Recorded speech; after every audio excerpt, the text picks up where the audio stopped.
I would like to speak on this subject, which is not exactly related to knot theory, but actually the development of this subject in mathematics, the theory of closed geodesics, finally led to appearing such objects of string topology, such as Schaff-Sullivan objects, but I will not speak of them. I will speak about the original problems which arise when you would like to find, to prove existence of closed geodesics. How to go to the next? Okay. Closed geodesics are critical points of the length functional on the space of closed curves. The interest in the closed geodesics was initiated by Poincaré in his works on qualitative theory of dynamical systems, when it became clear that many very important dynamical systems are not integrable. So, and Poincaré started to the qualitative theory of dynamical system, or how it's called, qualitative theory of ordinary differential equations, to understand the behavior of non-integrated systems from qualitative point of view. The simplest trajectories are stable trajectories, which is a point trajectory, stable point, and the periodic trajectories. So not stable, but it's periodic trajectories. Okay. And it was Poincaré at the end of 19th century initiated this problem, but the first results, okay, there was his very important article which finally led to the Respelnick-Schnirelmann theorem. Then he posed the problems. He proposed the ways how to prove the existence of free closed geodesics on S2. But rigorous results, this is, for instance, the Hilbert, then he demonstrated the variational method for proving the existence of a closed geodesic. It was quite simple way. The beginning of 20th century. Let's take the non-self simply connected manifold, take the space of curves, the component of the space which formed by curves which are not contractible. So we're starting the gradient flow, okay, not gradient flow, but curve shortening flow, which in the convenient space could be introduced as the gradient flow of the functional, and finally coming to the critical point, which has to be a closed geodesics. The next step was done by Birchhoff in 1917, and he proved the existence of the closed geodesics on the two spheres for every Riemannian metric. The proof is as follows. Let's take two-dimensional sphere, topological. Assume that there is some metric, and let's sweep it by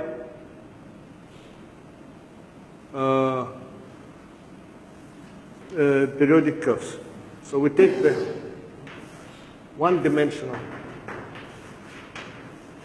cycle, the contour formed by periodic curves, such that all these curves together form two-dimensional sphere. So this is one-dimensional cycle in the space of closed curves and two spheres, and we start the curve shortening flow for this cycle. The curve shortening flow converges because it's very good space, the functional is very good, and it cannot shrink all the cycles to one-point curves because together they sweep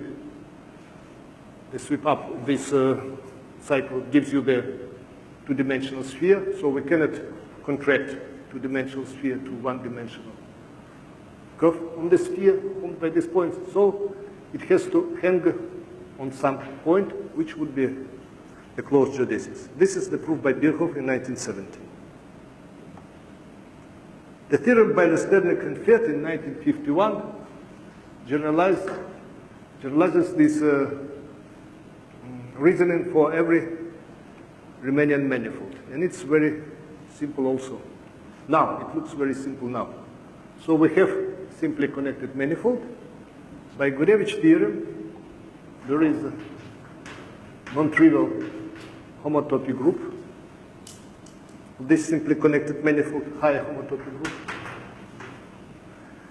And they take this sphere, or this dimension I, and again sweep it by closed trajectories, by closed curves. So that could be done. That's not a complicated problem.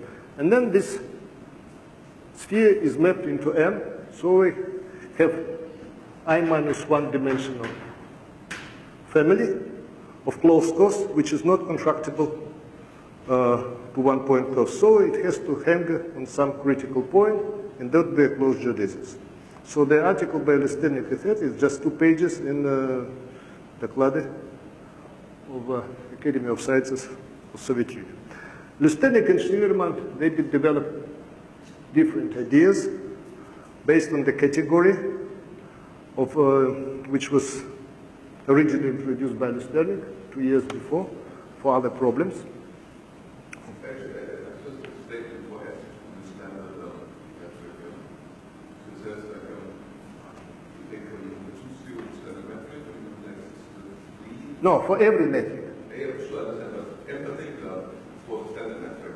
There's the 3 non-standard metric curves you do. Yes, non-self-intersections, without self-intersections. Oh, no, it's like, oh, they can intersect, but not the Yeah. And then I'm going further.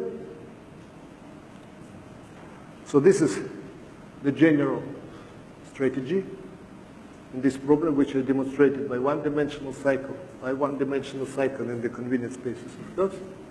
So by the minimax principle, to every non-trivial relative homology class, there corresponds a critical level on the wave functional. Okay, we have critical levels.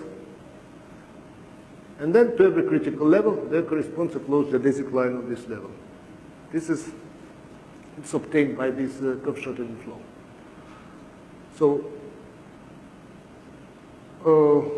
by using Morse theory, or by using Morse theory, we can state that there are many critical points if the homology, relative homology are large.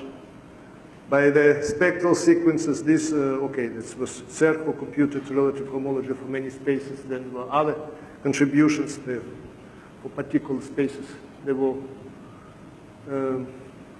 described. We know that there are this relative homology also very large. But there is another problem, which is very complicated, and it's still not resolved. So we have different classes of the homology. We have different closed geodesics. By then can be iterates of the same geodesic. So we have to distinguish geometrically distant, because every geodesic, every simple geodesic gives you infinitely many closed geodesics, which are iterates of it.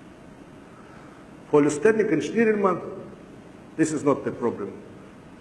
They're working in the 2-dimensional situation, and they're working with a simple closed geodesics without self-intersections. So they do prove the existence of 3 closed geodesics, even without self-intersections.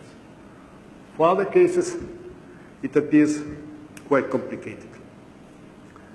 The later problem, the last problem, is complicated even for bumpy metrics. This is so-called metrics for which we can apply the Morse theory and all its strengths. So we're assuming that for length functional, every critical point, this is closed geodesics, is non-degenerate. So its contribution to relative homology results in just changing the Bethe numbers just in one dimension. Either they kill some cycle, previous cycle when we're passing through this level, either they added some cycle. So this is even for these bumpy metrics, which are generic in the class of NC2 topology, that's still complicated. What are the results? The results about existence of many prime closed geodesics, prime simple closed geodesics. The first problem was obtained by Fett in 1965. Then he proved existence for every bumpy map on simply connected manifold. He proved the existence of 2 closed geodesics. Proved in such a way that he established that there are 2 closed geodesics which contributes to relative homology, and the contribution given by different indices. Okay, they have different Morse indices. And this is, again, very interesting situation, because, in fact, we have two spaces. The spaces of the curves, which are maps of S1 into M, and S1 is the cycle, is the such a map of the interval, such that F naught, 1 equal. And here we have, this is the marked point.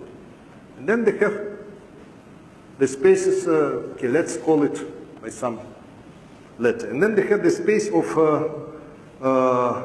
closed curves without unmarked points, free-loop spaces. So it's the quotient of this space over S1 action. And this S1 action is not free near iterates of closed curves. And that was a mistake by Morse.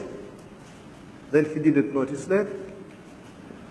And I didn't notice the simple fact that if two curves contributes to the homology of this quotient space, then they cannot have the two iterates. If the iterates of the same curve contributes to the homology of this quotient space, the indices have to differ by an even number. That was noticed by Schwarz, late 50s. So, and that's the fact which Veth strongly used in his proof. So, in fact, if they have one, for instance, geodesic of index 1, and they have its double iterate with index 2, then the second doesn't contribute to homology for the quotient space. It's unnoticeable on the topological level, on this homology level. That was the discovery of Schwarz, which Veth used. The next theorem, I split it into the two by Gromel and Meyer, and we get Poirier-Sullivan, states the following. If the rational homology ring of a closed simply connected manifold is generated by at least two elements, then for every metric there exist infinitely many closed geodesics. Why do I split it? Gromel and Meyer proved it as Betti numbers of these loop spaces, of these maps, the spaces of these such maps grows, then there are infinitely many closed geodesics. And we get Poirier and Sullivan, using the rational homotopy theory, showed that this is exactly the case, that these Betti numbers are unbounded. Either a simply connected manifold is not, its homology ring, rational homology ring, is generated by these two elements. So it's not the ring of a truncated polynomials of one variable. So this theorem establishes the existence of infinitely many closed geodesics for many, many spaces, except, for instance, spheres and projective spaces, the simplest one. So their homologies are too simple to derive from them information which is necessary for proving this result. The next theorem is by Bankert and Franks. Probably again I have to put plus here, because these are just two theorems. For every metric on the two sphere, there exist infinitely many closed geodesics. So the proof splits in two independent results. One from dynamical system, from symplectic geometry, was proved by Franz. If such situation is realized dynamically, it's not topological results. It's completely unrelated to Morse theory. Then there are infinitely many closed geodesics. And the previous result by Bankert, who proved that before Franz, a few years before, then if such situation is not realized, then there are infinitely many closed geodesics, and he used Morse theory. So now we do have this result, but it's very interesting because in difference with the previous ones, it cannot be, it's still not proved using only the topological technique. It's strongly based on symplectic geometry, on the kind of Poincaré last theorem, its analogs for dynamical systems. And then the last result, which is completely topological, it's proved by topological methods. The last result, which I would like to mention, is by Bankert-Hinston in 1984, that for every metric on a manifold with 3 abelian fundamental group. There exist infinitely many closed geodesics, but they even did prove more if they have the function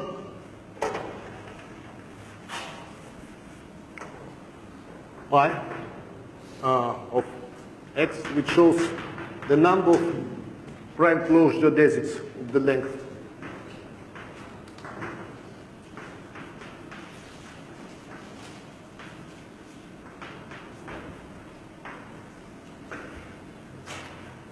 less than or equal x, then pi x behaves approximately, or okay, at least some constant.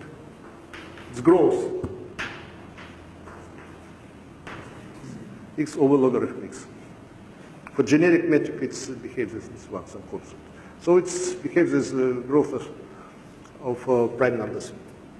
And now, some two other results.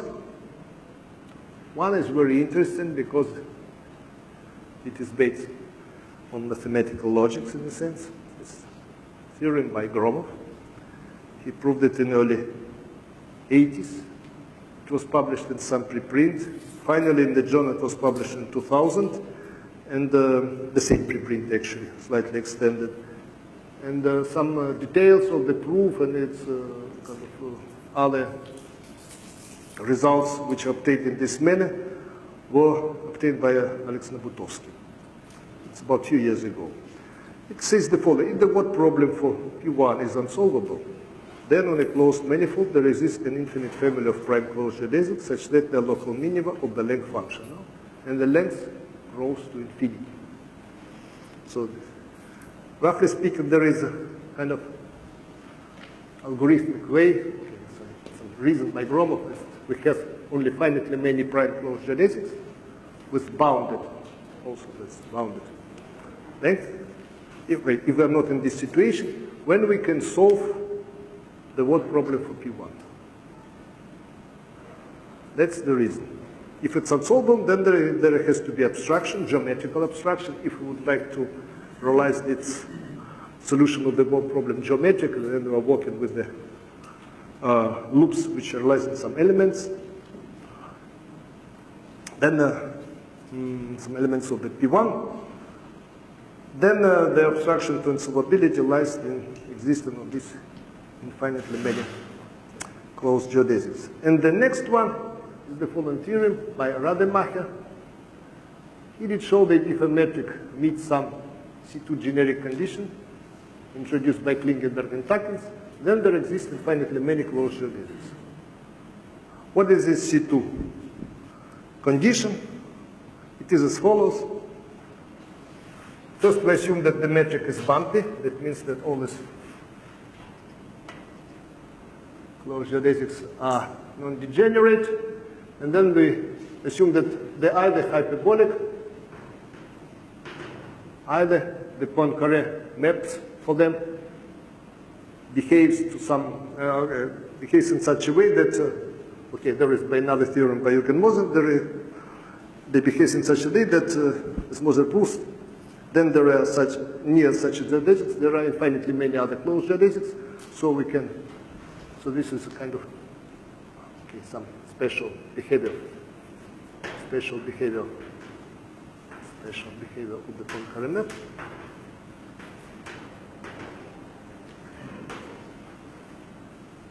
So in this case, by Moser, we have infinitely many closed geodesics, and here we have to assume only that all closed geodesics are hyperbolic.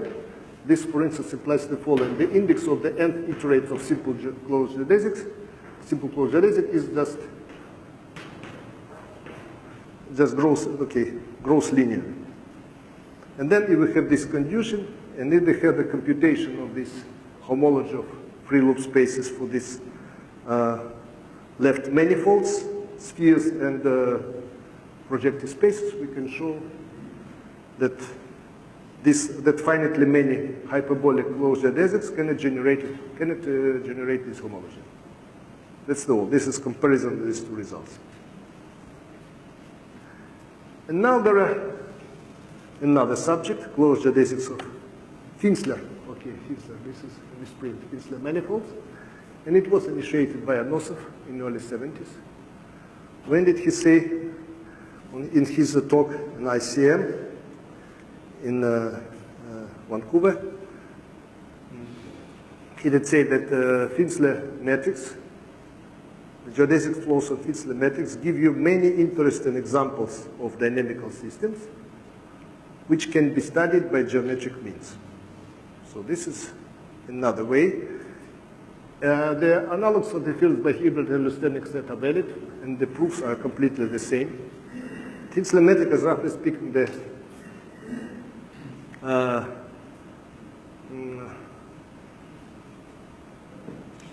I wouldn't like to give the explicit definition of that, but the simplest example, you have a Banach space, normed space, Banach space, okay, and you have a surface or submanifold in this manifold. You can take the induced first fundamental form. It couldn't be Riemannian because the initial space is not Euclidean, it's not Hilbert. So that's the example of Finsler metric. And immediately, okay, it's not immediately, at the same time, Katok found very nice examples of Finsler metric on the two spheres with only two prime closed geodesics. So we have the Finsler metric. On the two sphere, there is such example, there are only two. So in this case, we cannot dream about existence of infinitely many closed geodesics. And what's interesting, these closed geodesics are given by the same contour. So the Finsler metric is the form, and the norm is the vector V, and the norm. Okay, what I did say about Banach spaces is a reversible Finsler metrics. By that, even different, it's the length is given by some integral by some function, which depends on dt, and this is not, the Finsler metric is called non-reversible. In this condition is not valid. So if its value on the vector and the inverse vector are different, its values are different. This is non-reversible Finsler metric. And so in the case of Katok, we have two-dimensional sphere, and it has two geodesics, one of index 1, goes in one direction, another is the same, which goes in opposite direction, but it has different Morse index. So this is a very nice example. And there are no other closed geodesics. In the case, this is two geodesics with these indexes can generate the whole topology, the iterates, the whole topology of the space of closed curves. And the difference here is, the reason is the following. Here we have to consider the space of oriented closed curves. And its topology are different from the space of non-oriented closed curves. For instance, we cannot expect anything. Okay, why the Stednik-Schneiderman theorem is not valid? Because they're deriving the existence of free closed geodesics from existence of free cycles. Free cycles in the space of unoriented closed curves on S2. But if you're going to the space of oriented closed curves, then one cycle disappears. It lives only on the space of unoriented closed curves. So this is actually easily demonstrated by the difference between the homologies of sphere and their projective space. This is exactly the case of the Stednik-Schneiderman. There are more homologies in the projective space. And the last example, the last statement, which I would like to mention, this is theorem which was stated by Anosov in his talk at ICM in '74, that for every Finsler metric on the two sphere there exists at least two prime closed geodesics. It was stated in the talk by Anosov, but it was proved only recently, a few years ago, by Bangert and Long, by methods which were not known in 20th century, was developed recently by Long. There is some special technique estimating Morse indices, and that's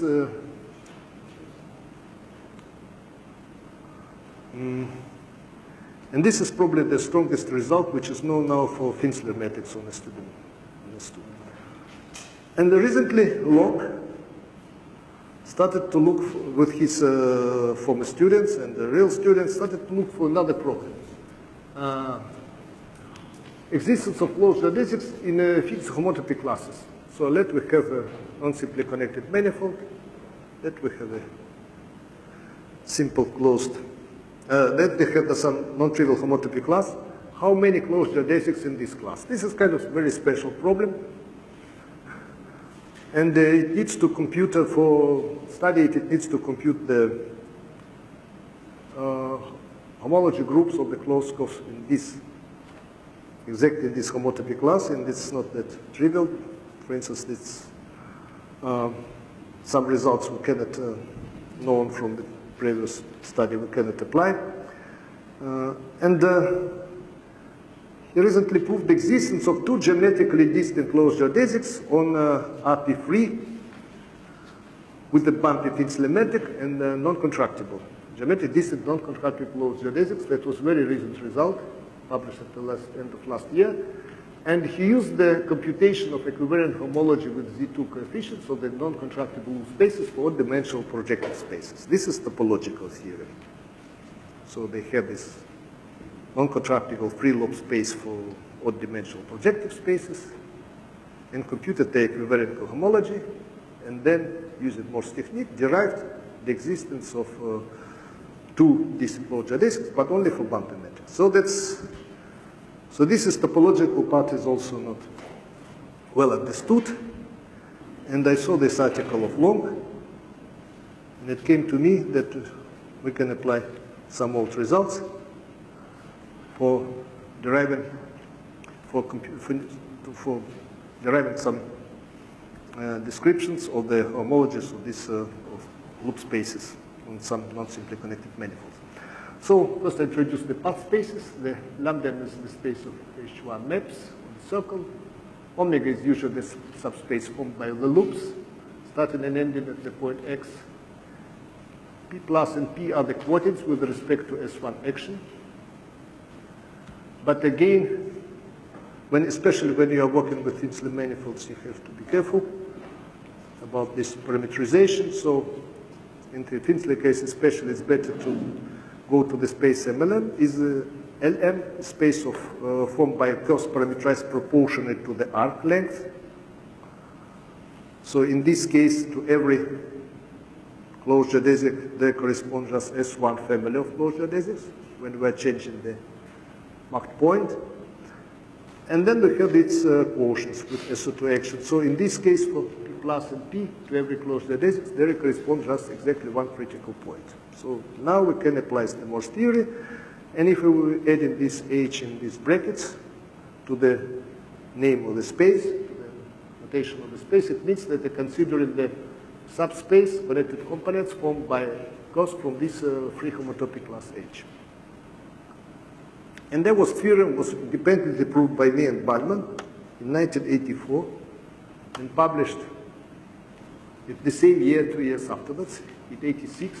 It says the following. Let me have the space lambda m. And then we have the mapping, which corresponds to a closed curve, the mark point gamma. So it's the third fibration with the fiber omega m. And there is exact homotopy sequence for this fibration when it's restricted to the component corresponding to non-trivial homotopy class. And here this is the description on this homomorphism for this sequence. Especially this is, it gives you the description, okay, that's, something is very trivial behind that. I shall explain it just for P1, how it looks like.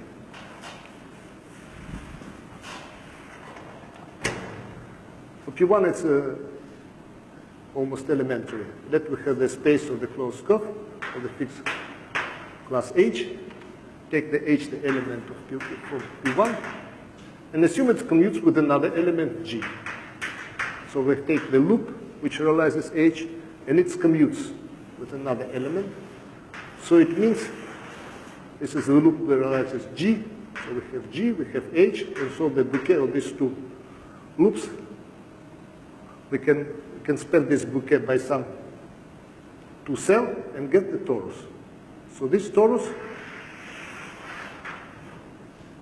gives you element P1 of this space. So the same with high homotopy groups. So this is Fi, the lower level is equal. Fi is a homomorphism from P1m into Pi minus 1 omega m.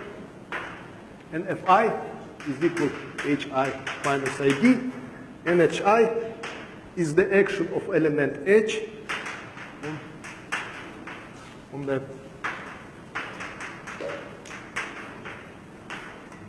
on this homotopy group. So every element from the fundamental group acts on the higher homotopy groups, and this action is described by Hi. And the Fi is equal to Hi minus identity.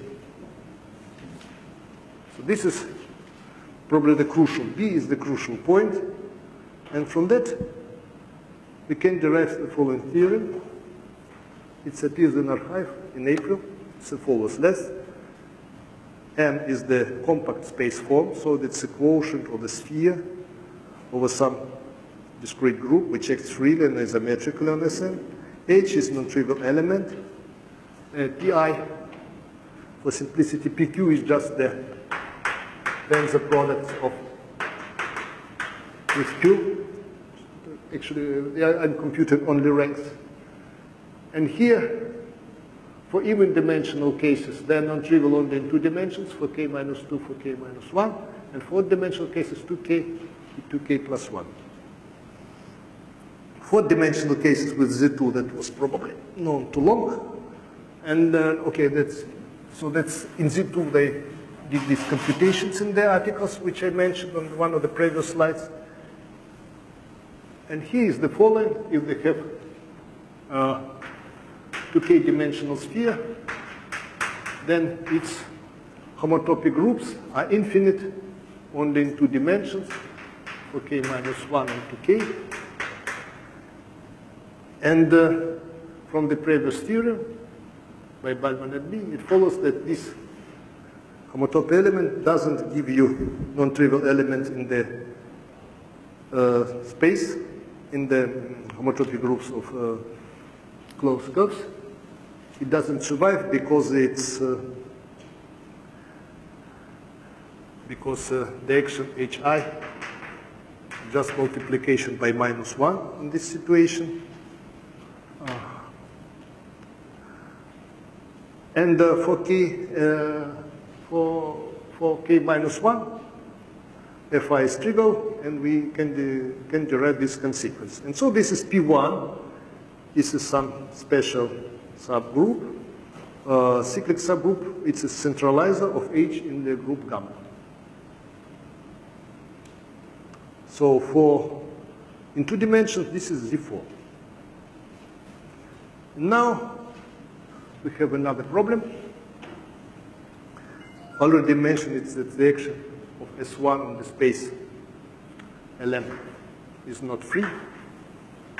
So we have to consider the homotopy quotients to kill this S1 invariance of functional. And the homotopy quotient of the G space is was defined by Borel.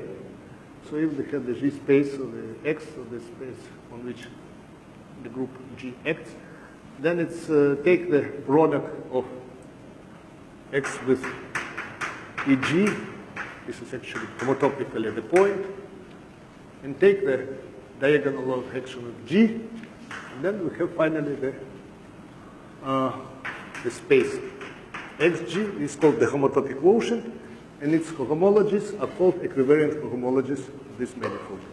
So in this case, we can describe okay, I would like to mention another statement. This is minimal models.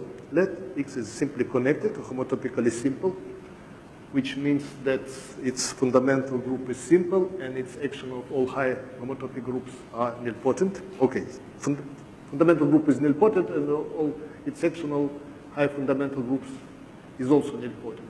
Then the minimal model is a free-graded skew commutative algebra over Q, such that its generator side 1 corresponds with generators of QPX.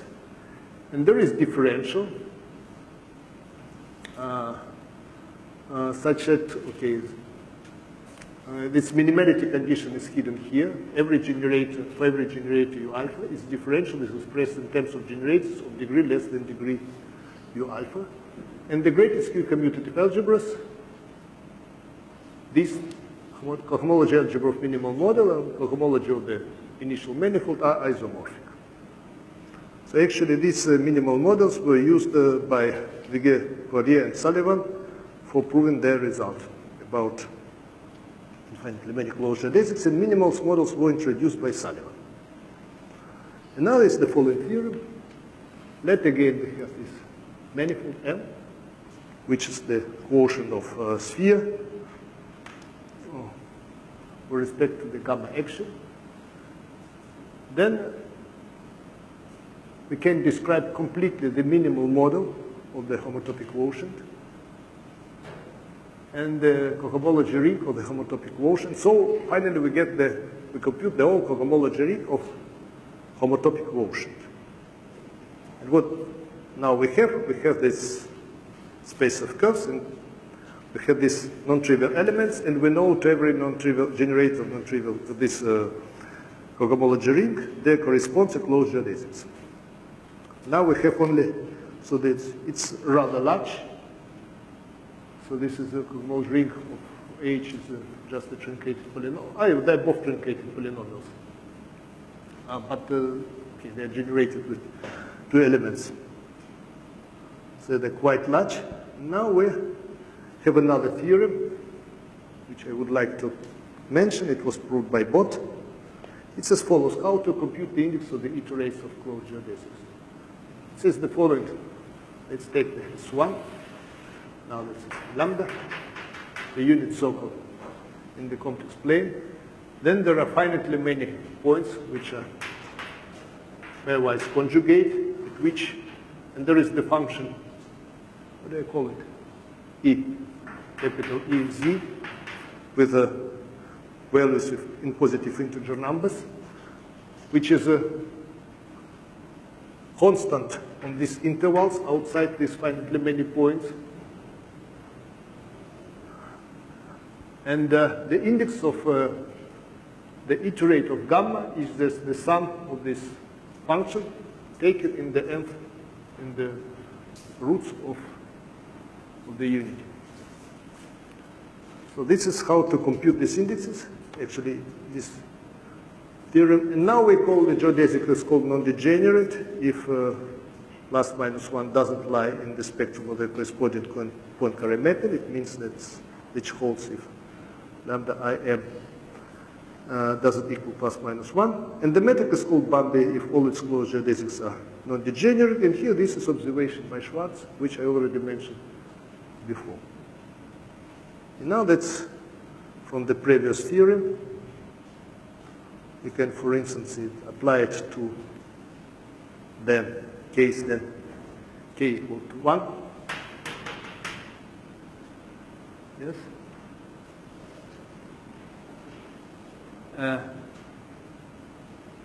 In this case, you will see that all odd-dimensional cohomology would be trivial, and the even-dimensional Betti numbers would be equal to 2. This is for AP2. And this is some application of the result for AP2. For every bumpy reversible Finsler metric on AP2, there exist at least two distinct non-contractible closed geodesics. The proof is very simple. Let's take a minimal geodesic by definition. It's simple and its index vanishes. Its iterates are non-contractible. And now by this Bott theorem, let us compute the indices of these iterates and how they can contribute to this cohomology which we calculated before. So it appears that this function by Bott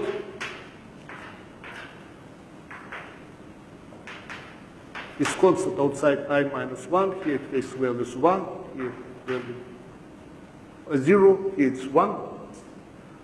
but I squared equal -1, so this is gamma 2 non-degenerate, and that contradicts to the bumpiness of the metric. So this is additional reasoning why we restrict our consideration only to bumpy metrics. Because for generic metrics, for general metrics, we have to try to resolve these problems. That's some applications of it.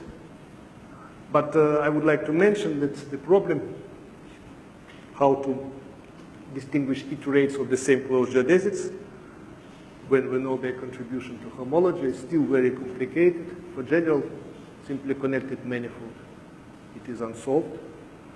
There are many, many attempts to apply some algebraic technique in the spirit of Lustenich-Tiedemann, some product of cycles to